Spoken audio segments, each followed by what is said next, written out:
मेरे प्रिय स्टूडेंट्स, हमारे YouTube channel service brilliant classes में आप सभी का हार्दिक स्वागत है।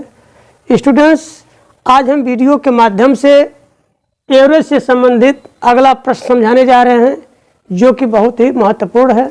अतः इसे आप लोग ध्यान से देखें ताकि अच्छी तरह से समझ में आ जाए। देखें प्रश्न क्या है। 65 विद्यार्थियों का औसत अंक 25, अंक हम भूल गए हैं, अंक समझ लीजिए। उत्तीर्ण परीक्षार्थियों का औसत अंक 27 तथा अनुत्तीर्ण परीक्षार्थियों का औसत अंक 14 है। तो उत्तीर्ण विद्यार्थियों की संख्या ज्ञात करनी है। स्टूडेंट्स, इस क्वेश्चन को हम दो तरीके से बता रहे हैं, एक बेसिक से और एक ट्रिक से, क्योंकि कुछ स्टूडेंट्स ट्रिक पसंद करते हैं और कुछ बेसिक पसंद करते हैं और कुछ दोनों पसंद करते हैं। इसलिए मैं दोनों तरीके से इस क्वेश्चन को समझा रहा हूं और यह क्वेश्चन इम्पॉर्टेंट भी है, अतः इसे आप लोग ध्यान से समझेंगे।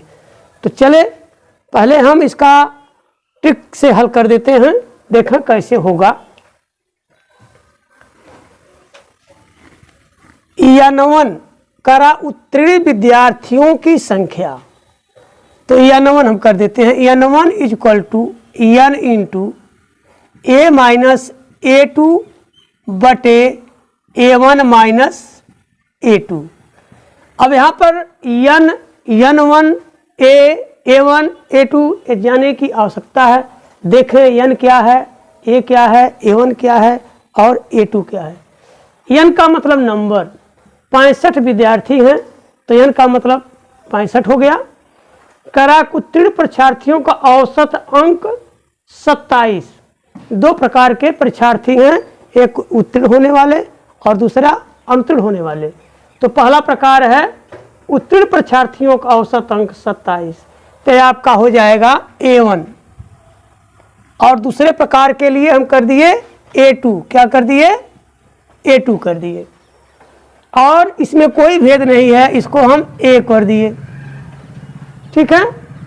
और यह आपका हो गया n। इसमें भी भेद नहीं है, क्योंकि उत्तीर्ण और अनुत्तीर्ण दोनों का योग है। कुल परीक्षार्थी 65 है, इसमें कोई भेद नहीं है, इसलिए हम इसको केवल n लिखे हैं। और अगर हमको अनुत्तीर्ण परीक्षार्थियों की संख्या निकालना होता तब हम उसको n2 से व्यक्त करते, लेकिन यहाँ पर उत्तीर्ण परीक्षार्थियों की संख्या ज्ञात करनी है। तो चलें इसी में रख करके आंसर निकाल लें।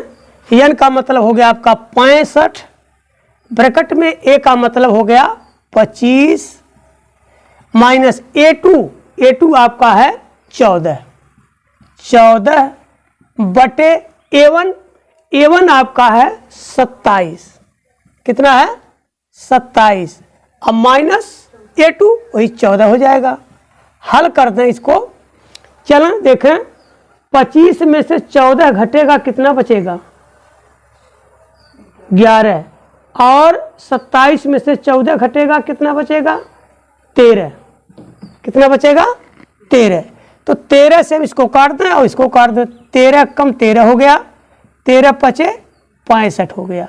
यह आपका बचेगा 11। तो 11 पचे 55, यही आपका आंसर हो गया। तो उत्तीर्ण विद्यार्थियों की संख्या कितनी है? 55। अब चलिए इसको बेसिकली हल किया जाए। तो द्वितीय मेथड से सॉल्व करें। मान लिया जाए, देखें यहाँ पर उत्तीर्ण विद्यार्थियों की संख्या ज्ञात करनी है। तो मान लेते हैं, माना उत्तीर्ण विद्यार्थियों की संख्या, विद्यार्थियों की संख्या x है, ठीक है। इसलिए प्रश्न के अनुसार करक 65 विद्यार्थियों का औसत अंक 25 है।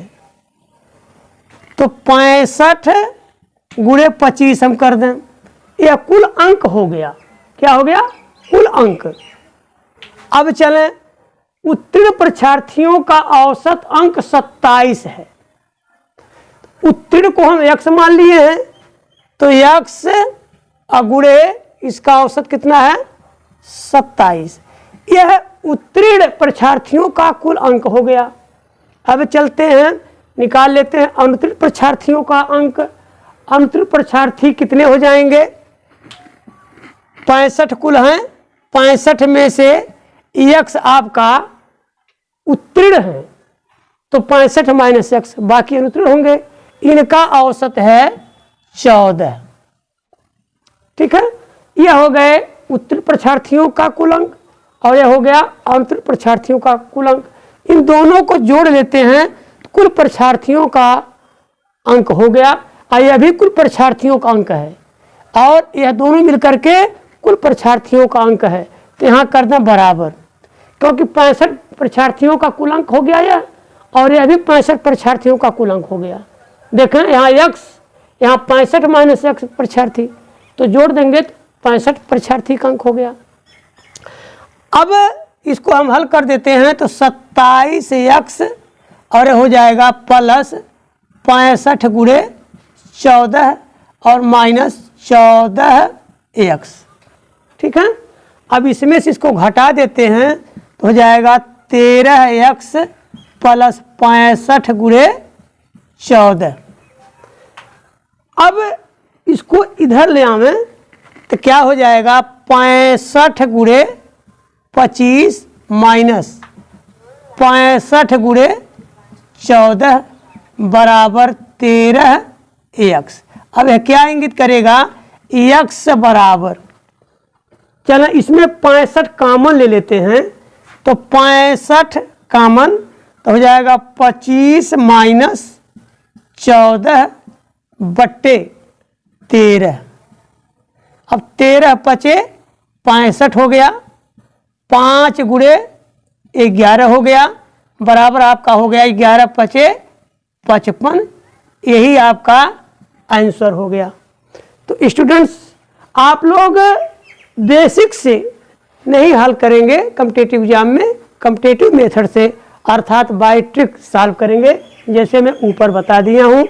हम तो दोनों विधि इसलिए बता दिया कि क्योंकि 2 प्रकार के स्टूडेंट्स होते हैं, कुछ 3 प्रकार के स्टूडेंट्स होते हैं, कुछ बेसिक पसंद करते हैं, कुछ ट्रिक पसंद करते हैं और कुछ ट्रिक और बेसिक दोनों पसंद करते हैं। इसलिए मैं दोनों प्रकार से समझा दिया हूँ ताकि सब लोग संतुष्ट हो जाएं, सबको अच्छी तरह से आ जाए। तो स्टूडेंट्स, अब हम चलते हैं और अगले वीडियो में दूसरे क्वेश्चन के साथ प्रस्तुत होऊंगा। नमस्कार।